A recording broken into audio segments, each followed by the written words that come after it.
তো hello everyone, আজকের ব্লগটা হবে চকচকে ধকধকে একটা ব্লগটা দেখে তোমরাও বলবে मज़ा आया। আমরা যাব দাদার দোকানে জুতো কেনার জন্য বর্ধমানে। তো দেখা হচ্ছে, চলো। তো আমরা বেরিয়ে পড়েছি আমাদের নিমু স্টেশনের উদ্দেশ্যে। ওখান থেকে গাড়িটা রেখে ওখান থেকে ট্রেন ধরে তারপর আমরা যাব। তো চলো, দেখা হচ্ছে নিমু স্টেশনে।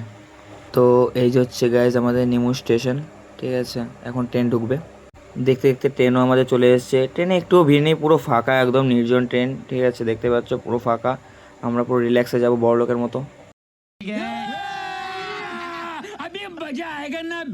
তো বর্ধমান চলে এসেছি, এই যে হচ্ছে বর্ধমানের গেট। আর এই যে হচ্ছে বললাম না যে দাদা জুতো কিনবে, সেই জুতোর দোকান। এখান থেকে পাইকারিতে জুতো নিই আমরা। তো সব মাল কমপ্লিট করে নেওয়ার পরে গুছিয়ে নিয়ে এই যে টোটোতে উঠে পড়েছি। এখন যাবো বর্ধমান স্টেশনের দিকে, ওখান থেকে ট্রেন ধরে আবার ফিরে যাব নিমুতে। তো এই যে বর্ধমান থেকে ট্রেন কেবল ছাড়লো, তো আমরা এখন যাব আমাদের নিমু স্টেশন গাইজ। তো দেখতে থাকো, ঠিক আছে, কত সুন্দর রাস্তাঘাট।